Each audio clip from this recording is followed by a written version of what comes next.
اندازہ کرو وہ آدمی کہ جو باقاعدہ یہ کہہ رہا ہے میرے آدھے کلپ اٹھاتے ہیں، میرے پورے کلپ اٹھایا کرو، میرے پورے کلپ اٹھایا کرو، مطلب میں تو غلطی کی نہیں ہوتی ہے، تم میری طرف غلطی کا انتصاب کرتے ہو، لیکن ذرا سا 2-4 سیکنڈ بعد وہی آدمی کہہ رہا ہے رسول سے غلطیاں ہوئی جس پر اللہ نے ان کی گرفت کی ہے. صحیح. اب آگے دیکھنا، بات یہی ختم نہیں ہوئی. اب آگے دیکھو آپ، منافقین کا جنازہ پڑھنا وہ اللہ کی وحی سے پڑھا تھا.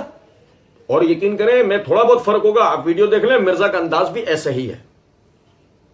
آپ ویڈیو دیکھ لیں، مرزا کا انداز بھی ایسا ہی ہے کہ وہ اللہ کی وحی سے پڑھا تھا، بعد میں منع کر دیا، وحی کی تائید حاصل ہو جاتی ہے. بات آگے لے آنے سے پہلے سمجھیں، منافقین کا جنازہ پڑھنا وہ اللہ کی وحی سے پڑھا تھا. اچھا دیکھیں، سب سے پہلے تو میں آپ کو بتاتا جاؤں، دیکھیں رہ نہ جائے نا باتوں میں یہیں سے کلیئر کر جاتا ہوں. مرزا جی نے جو یہ بات کہی ہے کہ وما ينطق عن الهوى ان هو الا وحی یوحى، مرزا جی نے کہا نا سانو بھی تھوڑی بہت عربی آندی ہے. سنیں ذرا، مرزا جی کے مقلدین کو ہمارا 19واں سوال، اس کا جواب مرزا جی سے لے کے دو. وما ينطق عن الهوى میں ما جو کہ عمومیہ آیا ہے، کہ ما جو اپنے عموم پہ داخل ہے، وما ينطق عن الهوى کے معنی ہوں گے وہ اپنی خواہش سے کچھ بھی نہیں کہتے. ماں کی تحدید ہوئی آگے اس اللہ سے، ان ہوا الا وحی یوحى، اس ماں کی یعنی تحدید ہوئی آگے اس اللہ سے. وما ينطق عن الهوى وہ اپنی خواہش سے کوئی بات نہیں کرتے. ان ہوا الا وحی یوحى، یہ ہمارا 18واں سوال ہے. مرزا جی جواب لا کے دیں وما، یہ 18واں سوال ہے ہمارا. وما ينطق عن الهوى وہ اپنی ذاتی خواہش سے کوئی بات نہیں کرتے، وہ صرف وحی ہوتی ہے جو ان پر نازل ہوتی ہے. اس سے آپ کوئی بھی اپنی ذاتی خواہش سے کی ہوئی بات کیسے دکھا سکتے ہیں، اس میں کیسے داخل کر سکتے ہیں؟ اگر آپ بولیں، سنو ذرا بات، اگر آپ احادیث اٹھا کے پڑھیں، سنیں کہ ہم آپ سے کہیں گے نا کہ آپ نے ان احادیث کو ان قرآنی آیات کی مطابق دیکھنی ہے نا، کیونکہ آپ نے تو ترتیب یہ بتائی ہے میں اللہ کا فہم بیان کروں گا، میں رسول کا فہم بیان کروں گا، میں سلف کا فہم بیان کروں گا. اور لطف کی بات تو یہ ہے کہ سلف میں یحییٰ بن ابی کثیر الطائی، اگر کسی نے جرأت کر کے ہم سے کہا اس کا حوالہ دو، ہم اتنے حوالے دے دیں گے کہ ان حوالوں کے تلے دب کے مر جائے گا. یحییٰ بن ابی کثیر الطائی کہتے ہیں السنۃ قاضٍ الی کتاب اللہ، سنت اللہ کی کتاب پہ فیصلہ کرتی ہے. ہمارے نزدیک تو پہلے ہے ہی حدیث، لیکن اگر مرزا جی نے جیسے کہا اللہ کی کتاب، تو اللہ کی کتاب تو یہ کہہ رہی ہے وما ينطق عن الهوى، وہ اپنی ذاتی خواہش سے کچھ نہیں کہتا. تو مرزا جی اس کے اندر ذاتی خواہش کو گھسڑنے کے لائیں گے کیسے؟ یہ مرزا جی اور ان کے مقلدین سے ہمارا سوال ہے کہ اس میں داخل کرو، کس طرح ذاتی خواہش داخل ہوگی. پھر اس کے بعد یہ دیکھیں، یہ میرا آپ میں سنن دارمی ہے، یہ سنن دارمی کی جلد نمبر 1 کا صفحہ نمبر 216 ہے. اس کا مقدمے کی حدیث نمبر ہے 607. سیدنا حسان بن عطیہ رضی اللہ تعالی عنہ وہ فرماتے ہیں، مرزا جی نے کہا نا میں سلف کا فہم بیان کروں گا. میت اٹھ گئی مرزا جی کی، لیکن اس مسئلے پہ سلف کا فہم نہیں آیا. ابھی ہم بتائیں گے آپ کو کہ سلف کا فہم کیا ہے. حسان بن عطیہ رضی اللہ تعالی عنہ فرماتے ہیں، رحمۃ اللہ علیہ فرماتے ہیں کہ حضرت جبرائیل علیہ السلام ینزل علی النبی صلی اللہ علیہ وسلم بالسنہ، وہ نبی صلی اللہ علیہ وسلم پر سنت کو لے کے نازل ہوتے تھے. کما ینزل علیہ بالقرآن، جیسے وہ نبی صلی اللہ علیہ وسلم پہ قرآن لے کے نازل ہوتے تھے. کیا بتایا سلف نے عقیدہ کہ نبی صلی اللہ علیہ وسلم پہ جس طرح جبرائیل قرآن کو نازل کرتے تھے اسی طریقے سے سنت کو بھی نازل کرتے تھے. پھر اس کے بعد یہ دیکھیں، مرزا جی نے جس آیت کو پڑھا تفسیر کی، یہ میرے ہاتھ میں تفسیر قرطبی ہے، تفسیر قرطبی کی جلد نمبر 9 کا صفحہ نمبر 101 سورہ نجم، اور یہ آیت نمبر 4 کی تفسیر کے دوران امام قرطبی رحمۃ اللہ علیہ فرماتے ہیں اس آیت میں یہ دلالت بھی موجود ہے کہ سنت عمل میں نازل شدہ وحی کی طرح ہے. بھائی میرے پیارے، اس آیت میں یہ دلالت بھی موجود ہے کہ سنت عمل میں نازل شدہ وحی کی طرح ہے. کتاب کے مقدمے میں اس کے بارے میں حضرت مقدام بن معاذ یکرب رضی اللہ عنہ کی حدیث بھی گزر چکی ہے. کیا مطلب کہ امام قرطبی رحمۃ اللہ علیہ کہتے ہیں اس میں صرف قرآن موجود اس آیت میں صرف قرآن موجود. او بھائی یہ سمجھیں، یہ تھا سلف کا فہم جس کو مرزا جی نے اہل سنت کے لبادے میں، جب اپنے آپ کو یعنی اہل سنت بنتے ہیں، مرزا جی نے رافضیت اپنی اظہار کیا اور اہل سنت کے لبادے میں اس کو چھپا لیا. پھر یہ دیکھیں میرے ہاتھ میں تفسیر ابن کثیر ہے. یہ تفسیر ابن کثیر کی جلد نمبر 5 کا صفحہ نمبر 193 سورہ نجم کی یہی آیت کی تفسیر کرتے ہوئے حافظ ابن کثیر رحمۃ اللہ علیہ ایک پرمغز تبصرہ کرتے ہیں اور فرماتے ہیں آپ کا علم کامل، آپ صلی اللہ علیہ وسلم کا علم کامل، آپ صلی اللہ علیہ وسلم کا عمل مطابق علم، آپ صلی اللہ علیہ وسلم کا رستہ سیدھا، آپ صلی اللہ علیہ وسلم عظیم الشان شریعت کے شارع، شریعت یعنی وضاحت دینے والے، آپ صلی اللہ علیہ وسلم اعتدال والی راہ حق پر قائم، آپ صلی اللہ علیہ وسلم کا کوئی قول کوئی فرمان اپنے نفس کی خواہش اور ذاتی غرض سے نہیں ہوتا، بلکہ جس چیز کی تبلیغ کا آپ صلی اللہ علیہ وسلم کو حکم الہی ہوتا ہے آپ صلی اللہ علیہ وسلم اسے ہی زبان مبارک سے ارشاد فرماتے ہیں. اس کے بعد ہوتا ہے انتقال، اور نیپال سے کوئی لاش واپس نہیں آئے گی. سنیں ذرا بات کو کیا کہہ رہے ہیں حافظ ابن کثیر رحمۃ اللہ علیہ. یقین کریں مرزا جی کو سننے والوں کے لیے یہ لمحہ فکریہ ہے. وہ کہتے ہیں کہ آپ صلی اللہ علیہ وسلم کا کوئی قول کوئی فرمان اپنے نفس کی خواہش اور ذاتی غرض سے نہیں ہوتا، بلکہ جس چیز کی تبلیغ کا آپ صلی اللہ علیہ وسلم کو حکم الہی ہوتا ہے آپ صلی اللہ علیہ وسلم اسے ہی زبان مبارک سے ارشاد فرماتے ہیں. جو وہاں سے کہا جائے وہ آپ صلی اللہ علیہ وسلم کی زبان سے ادا ہوتا ہے. جو وہاں سے کہا جائے یا اللہ کے پاس سے کہا جائے وہ آپ صلی اللہ علیہ وسلم کی زبان مبارک سے ادا ہوتا ہے. کمی و بیشی زیادتی و نقصان سے آپ صلی اللہ علیہ وسلم کا کلام پاک ہوتا ہے. کمی و بیشی، ٹھیک ہے، زیادتی و نقصان سے آپ صلی اللہ علیہ وسلم کا کلام پاک ہوتا ہے. اس کے بعد آگے سنا، مسند احمد میں ہے کہ رسول اللہ صلی اللہ علیہ وسلم نے فرمایا ایک شخصی شفاعت سے جو نبی نہیں ہے مثل 2 قبیلوں کے یا 2 میں سے ایک قبیلے کی گنتی کے برابر لوگ جنت میں داخل ہوں گے، قبیلہ ربیہ اور قبیلہ مضر. اس پر ایک شخص نے کہا کہ ربیہ مضر میں سے نہیں ہے. آپ صلی اللہ علیہ وسلم نے فرمایا میں تو وہی کہتا ہوں جو کہتا ہوں، میں تو وہی کہتا ہوں جو کہتا ہوں. یعنی اس شخص نے دیکھو یہ بات کہی ہے کہ مضر جو ہے ربیہ کی شاخ نہیں ہے. نبی صلی اللہ علیہ وسلم نے کہا میں نے کہا ہے، میں وہی کہتا ہوں جو میں کہتا ہوں. ٹھیک ہے. پھر دیکھیں مسند کی اور حدیث ہے کہ حضرت عبداللہ بن عمر رضی اللہ عنہ فرماتے ہیں کہ میں حضور صلی اللہ علیہ وسلم سے جو کچھ سنتا تھا اسے یعنی لکھ لیا کرتا تھا. بس بعض قریش کے لوگوں نے مجھے اس سے روکا اور کہا کہ رسول اللہ صلی اللہ علیہ وسلم ایک انسان ہے، کبھی غصے کی حالت میں ہوتے ہیں، کبھی آپ کسی اور یعنی کی کیفیت میں ہوتے ہیں. چنانچہ میں لکھنے سے رک گیا تو آپ صلی اللہ علیہ وسلم کو جب اس بات کا پتہ لگا تو آپ نے فرمایا لکھ لیا کرو، اللہ تعالیٰ کی قسم جس کے ہاتھ میں میری جان ہے میری زبان سے سوائے حق بات کے اور کوئی بات نکلتی نہیں ہے. یہ حدیث ابو داؤد اور ابن ابی شیبہ میں بھی موجود ہے. مجھے بتائیے کیا حافظ ابن کثیر رحمۃ اللہ علیہ ان ہو الا واحی یوحا کی تفسیر کرتے ہوئے یہ کہہ رہے ہیں کہ اس میں صرف قرآن ہے، یا یہ کہہ رہے ہیں کہ جو کچھ بھی نبی صلی اللہ علیہ وسلم ارشاد فرماتے ہیں وہ سب کچھ وہی؟ اور اتنی واضح بات، اتنی واضح کہ آپ صلی اللہ علیہ وسلم کا کوئی قول کوئی فرمان اپنے نفس کی خواہش اور ذاتی غرض سے نہیں ہوتا، ذاتی غرض سے نہیں ہوتا، بلکہ اس کے آخر میں کہتے ہیں آپ کا کلام کمی و بیشی زیادتی و نقصان ہر چیز سے آپ کا کلام پاک ہے. کیونکہ وہ کیا ہے؟ ان ہوا الا وحی. جبھی تو حافظ ابن کثیر رحمۃ اللہ علیہ اتنی بڑی بات کر رہے ہیں. اس کے بعد آگے دیکھیں یہ التمہید لما فی الموطا من المعانی والاسانید، اس کی جلد نمبر 4 کا صفحہ نمبر 71 امام ابن عبد البر رحمۃ اللہ علیہ اس کے اندر فرماتے ہیں وہ صحیح بخاری کی مشہور حدیث کہ ایک شخص نبی صلی اللہ علیہ وسلم کے پاس آیا اور اس کے بیٹے اور جس جگہ وہ کام کرنے گیا تھا وہاں جو وہ شادی شدہ عورت تھی اس کے درمیان بدکاری کا ایک معاملہ ہوا تھا. اس کو لے کر وہ نبی صلی اللہ علیہ وسلم کے پاس آیا اور آ کے آپ سے کہا کہ میں آپ کو اللہ کی قسم دیتا ہوں آپ ہمارے درمیان فیصلہ اللہ کی کتاب کے مطابق کریں، آپ ہمارے درمیان فیصلہ اللہ کی کتاب کے مطابق کریں. تو نبی صلی اللہ علیہ وسلم نے فرمایا لِأَقْضِيَ بَيْنَكُمَا بِكِتَابِ اللَّهِ عَزَّ وَجَلَّ، میں تم دونوں کے درمیان فیصلہ کروں گا اللہ کی کتاب کے مطابق. اور کیا کہہ کے؟ میں اللہ کی قسم اٹھا کر یہ بات کہتا ہوں کہ میں تم دونوں کے درمیان فیصلہ کروں گا اللہ کی کتاب سے.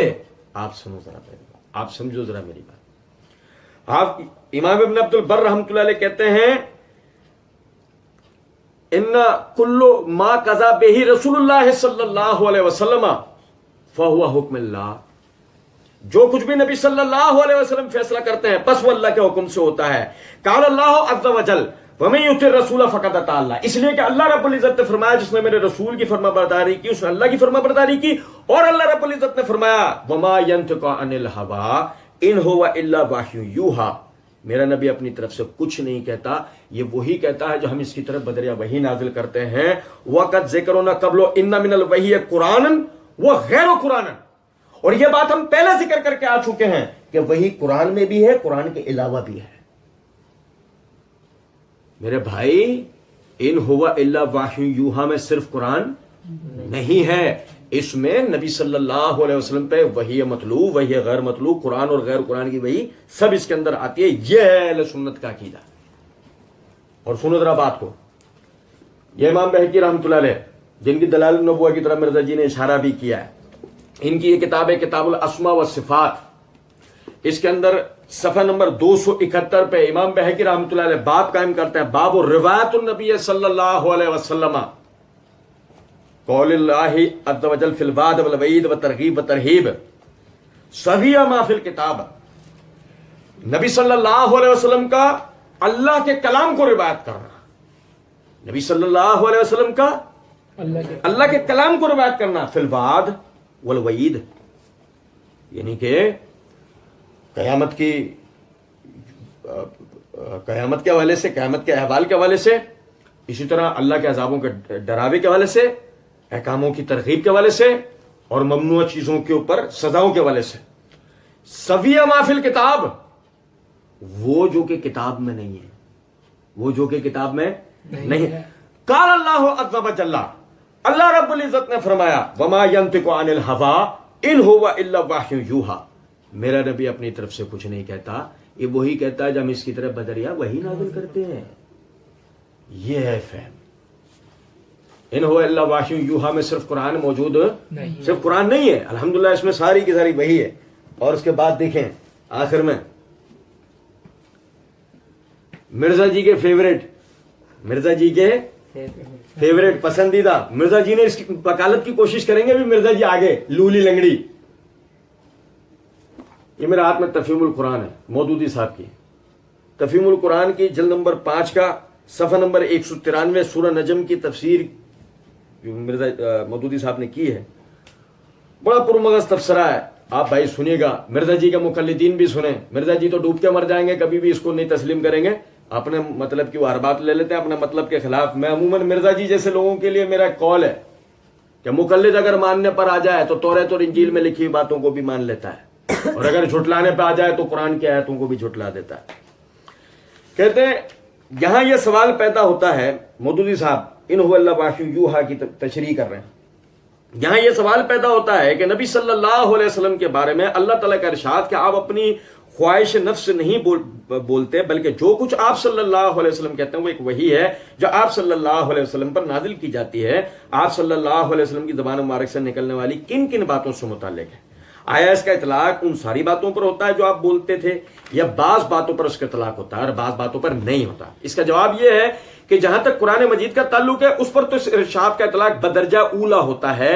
رہی وہ دوسری باتیں جو قرآن کے علاوہ حضرت صلی اللہ علیہ وسلم کی زبان مبارک سے ادا ہوتی تھی تو وہ لا محالہ 3 ہی قسموں کی ہو سکتی تھی. ایک قسم کی باتیں وہ جو آپ تبلیغ دین اور دعوت اللہ کے لیے کرتے تھے، یا قرآن مجید کے مضامین، اس کی تعلیمات اور اس کے احکام و ہدایات کی تشریح کے طور پر کرتے تھے، یا قرآن ہی کے مقصد و مدعا کو پورا کرنے کے لیے واعظ و نصیحت فرماتے اور لوگوں کو تعلیم دیتے تھے. ان کے متعلق ظاہر ہے کہ یہ شبہ کرنے کی سرے سے کوئی گنجائش نہیں ہے کہ یہ باتیں معاذ اللہ آپ اپنے دل سے کرتے تھے. ان امور میں تو آپ کی حیثیت در حقیقت قرآن کے سرکاری ترجمان اور اللہ تعالیٰ کے نمائندہ مجاز کی تھی. یہ باتیں اگرچہ اس طرح لفظاً آپ پر نازل نہیں کی جاتی تھیں جس طرح قرآن آپ پر نازل کیا جاتا تھا، مگر یہ لازمن تھیں اسی علم پر مبنی جو وحی کے ذریعے آپ کو دیا گیا تھا. ان میں اور قرآن میں فرق صرف یہ تھا کہ قرآن کے الفاظ اور معنی سب کچھ اللہ کی طرف سے تھے، اور ان دوسری باتوں میں معنی و مطالب وہ تھے جو اللہ نے آپ صلی اللہ علیہ وسلم کو سکھائے تھے، اور ان کو ادا آپ صلی اللہ علیہ وسلم اپنے الفاظ میں کرتے تھے. اسی فرق کی بنا پہ قرآن کو وحی جلی اور آپ صلی اللہ علیہ وسلم کے ان دوسرے ارشادات کو وحی خفی کہا جاتا ہے. دوسری قسم کی باتیں وہ تھیں جو آپ اعلاء کلمت اللہ کی جد و جہد اور اقامت دین کی خدمات کے سلسلے میں کرتے تھے. اس کام میں آپ کو مسلمانوں کی جماعت کے قائد و رہنما کی حیثیت سے مختلف نوعیت کے بے شمار فرائض انجام دینے ہوتے تھے، جن میں بسا اوقات آپ صلی اللہ علیہ وسلم اپنے ساتھیوں سے مشورہ بھی لیا کرتے تھے. اپنی رائے چھوڑ کر ان کی رائے بھی مانی ہے آپ نے. ان کے دریافت کرنے پر کبھی کبھی یہ صراحت بھی فرمائی ہے کہ یہ بات میں نے اللہ کے حکم سے نہیں بلکہ اپنی رائے کے طور پہ کہہ رہا ہوں. اور متعدد بار ایسا بھی ہوا ہے کہ آپ صلی اللہ علیہ وسلم نے اپنے اجتہاد سے کوئی بات کی ہے اور بعد میں اللہ تعالیٰ کی طرف سے اس کے خلاف ہدایت آ گئی ہے. اس نوعیت کی جتنی باتیں بھی آپ صلی اللہ علیہ وسلم نے کی ہیں ان میں سے بھی کوئی ایسی نہ تھی اور قطعاً نہ ہو سکتی تھی جو خواہش نفس پر مبنی ہو. میں یاد دلاتا چلوں کہ دیکھیں مودودی صاحب نے یہاں پر رسول اللہ صلی اللہ علیہ وسلم کے اجتہادی اقوال و اعمال کا بھی ذکر کر دیا ہے. توجہ کرتے جائیں، ٹھیک ہے. رہا یہ سوال کہ کیا وہ وحی پر مبنی تھی، اس کا جواب یہ ہے کہ بجز ان باتوں کے جن میں آپ صلی اللہ علیہ وسلم نے خود تصریح فرمائی ہے کہ یہ اللہ کے حکم سے نہیں ہے، یا جن میں آپ صلی اللہ علیہ وسلم نے صحابہ رضوان اللہ علیہ مجمعین سے مشورہ طلب فرمایا ہے اور ان کی رائے قبول فرمائی ہے، یا جن میں آپ صلی اللہ علیہ وسلم سے کوئی قول و فعل صادر ہونے کے بعد اللہ تعالیٰ نے اس کے خلاف ہدایت نازل فرما دی ہے، باقی تمام باتیں اسی طرح وحی خفی پر مبنی تھیں جس طرح پہلی نوعیت کی باتیں ہیں. اس لیے کہ دعوت اسلامی کے قائد و رہنما اور جماعت مومنین کے سردار اور حکومت اسلامی کے فرما روا کا جو منصب آپ صلی اللہ علیہ وسلم کو حاصل تھا وہ آپ صلی اللہ علیہ وسلم کا خود ساختہ یا لوگوں کا عطا کردہ نہ تھا، بلکہ اس پر آپ صلی اللہ علیہ وسلم اللہ تعالیٰ کی طرف سے مامور ہوئے تھے، اور اسی منصب کے فرائض کی ادائیگی میں آپ صلی اللہ علیہ وسلم جو کچھ کہتے اور کرتے تھے اس میں آپ صلی اللہ علیہ وسلم کی حیثیت مرضی الہی کے نمائندے کی تھی. اس معاملے میں آپ صلی اللہ علیہ وسلم نے جو باتیں اپنے اجتہاد سے کی ہیں ان میں بھی آپ صلی اللہ علیہ وسلم کا اجتہاد اللہ کو پسند تھا اور علم کی اس روشنی سے ماخوذ تھا جو اللہ نے آپ صلی اللہ علیہ وسلم کو دی تھی. اس لیے جہاں آپ صلی اللہ علیہ وسلم کا اجتہاد ذرا بھی اللہ کی پسند سے ہٹا ہے وہاں فوراً وحی جلی سے اس کی اصلاح کر دی گئی ہے. آپ صلی اللہ علیہ وسلم کے بعض اجتہادات کی یہ اصلاح بجائے خود اس بات کی دلیل ہے کہ آپ صلی اللہ علیہ وسلم کے باقی تمام اجتہادات عین مرضی الہی کے مطابق تھے. اب یہاں سے بات آگے لے آنے سے پہلے میں مرزا جی کے ایک یعنی کال کی طرف توجہ دلاؤں. مرزا جی نے جو تڑک کر یہ بات کی ہے نا منافقین کا جنازہ پڑھنا، وہ اللہ کی وحی سے پڑھا تھا، بعد میں منع کر دیا، وہی کی تائید حاصل ہو جاتی ہے. تائید بعد میں ضرور حاصل ہو گئی، اس میں کوئی شک نہیں ہے. اب یہاں ہم مرزا جی کو کہیں گے مرزا جی جیسے آپ نے بھی کہا، جیسے مودودی صاحب نے بھی کہا، بات یہ ہے معاویہ رضی اللہ تعالیٰ عنہ کو جب آپ نے اپنا کاتب بنایا وہ وحی الہی سے نہیں ہو سکتا ہو اور وہ آپ نے اپنے اجتہاد سے کیا ہو اور نعوذ باللہ من ذالک اس میں آپ نے غلطی کی ہو جیسے کہ آپ بیچ میں یہ وسوسہ دے رہے ہیں، تو کیا اس کے اوپر وحی جلی نازل ہوئی ہے؟ کیا اللہ نے آپ کو معاویہ رضی اللہ تعالیٰ عنہ کو کتابت کے منصب سے ہٹانے کا حکم نازل کیا ہے؟ اگر نہیں تو آپ کے فیورٹ اور آپ کے قول کے مطابق، دونوں حضرات کے اقوال کے مطابق وحی الہی کی تائید معاویہ کو کاتب ہونے پر حاصل ہوئی ہے. اور سنیں ذرا بات کو، وہ کہتے ہیں تیسری قسم کی باتیں وہ تھیں جو آپ صلی اللہ علیہ وسلم ایک انسان ہونے کے حیثیت سے زندگی کے عام معاملات میں کرتے تھے، جن کا تعلق فرائض نبوت سے نہ تھا، جو آپ صلی اللہ علیہ وسلم نبی ہونے سے پہلے بھی کرتے تھے اور نبی ہونے کے بعد بھی کرتے رہے. اس نوعیت کی باتوں کے متعلق سب سے پہلے تو یہ سمجھ لینا چاہیے کہ ان کے بارے میں کفار سے کوئی جھگڑا نہ تھا. کفار نے ان کی بنا پر آپ صلی اللہ علیہ وسلم کو گمراہ یا بدراہ نہیں کہا تھا، بلکہ پہلی دو قسم کی باتوں پر وہ یہ الزام لگاتے تھے، اس لیے وہ سرے سے زیر بحث ہی نہ تھی. آپ کے دنیاوی اقوال و افعال تو سرے سے زیر بحث آئیں گے ہی نہیں. وہ یہ کہہ رہے ہیں کہ اللہ تعالیٰ نے ان کے بارے میں یاد ارشاد فرماتا ہے، لیکن اس مقام پر ان کے خارج از بحث ہونے کے باوجود یہ امر واقعہ ہے. بڑی غور طلب نقطہ ہے. اس مقام پر ان کے خارج از بحث ہونے کے باوجود یہ امر واقعہ ہے کہ رسول اللہ صلی اللہ علیہ وسلم کی زبان مبارک سے کوئی بات اپنی زندگی کے ان نجی پہلو میں بھی کبھی خلاف حق نہیں نکلی، بلکہ ہر وقت ہر حال میں آپ صلی اللہ علیہ وسلم کے اقوال و افعال ان حدود کے اندر محدود رہتے تھے جو اللہ تعالیٰ نے ایک پیغمبرانہ اور متقیانہ زندگی کے لیے آپ صلی اللہ علیہ وسلم کو بتا دی تھیں۔ اس لیے در حقیقت وہی کا نور ان میں بھی کار فرما تھا۔ یہی بات ہے جو بعض صحیح احادیث میں رسول اللہ صلی اللہ علیہ وسلم سے منقول ہوئی ہے کہ حضرت ابو ہریرہ رضی اللہ عنہ نے فرمایا کہ ایک موقع پر نبی صلی اللہ علیہ وسلم نے فرمایا لا اقول الا حقا، میں کبھی حق کے سوا کوئی اور بات نہیں کہتا۔ کسی صحابی نے عرض کیا فإنك تداعبون یا رسول اللہ، ہے اے رسول اللہ صلی اللہ علیہ وسلم، کبھی کبھی آپ ہم لوگوں سے ہنسی مزاح بھی فرما لیا کرتے ہیں۔ فرمایا انی لا اقول الا حقا، فی الواقع میں حق کے سوا کچھ اور نہیں کہتا، یعنی مزاح میں بھی میں حق کے سوا کوئی اور بات نہیں کرتا۔ مسند احمد اور ابو داؤد میں حضرت عبداللہ بن عمرو بن عاص کی روایت ہے، وہ کہتے ہیں کہ میں جو کچھ بھی رسول اللہ صلی اللہ علیہ وسلم کی زبان مبارک سے سنتا تھا وہ لکھ لیا کرتا تھا تاکہ اسے محفوظ کر لوں۔ قریش کے لوگوں نے مجھے اس سے منع کیا اور کہنے لگے تم ہر بات لکھتے چلے جاتے ہو، حالانکہ رسول اللہ صلی اللہ علیہ وسلم انسان ہے، کبھی غصے میں کوئی بات فرما دیتے ہیں۔ اس پر میں نے لکھنا چھوڑ دیا۔ بعد میں جب رسول اللہ صلی اللہ علیہ وسلم کے سامنے اس کا ذکر ہوا تو آپ صلی اللہ علیہ وسلم نے فرمایا اکتب فوالذی نفسی بیدہ ما خرج منی الا الحق، تم لکھے جاؤ اس ذات کی قسم جس کے ہاتھ میں میری جان ہے، میری زبان سے کبھی کوئی بات حق کے سوا نہیں نکلی ہے۔ مرزا جی کے فیوریٹ مودودی صاحب نے بھی اس کو واضح کر دیا، وما ینطق عن الہوا میں صرف قرآن نہیں ہے،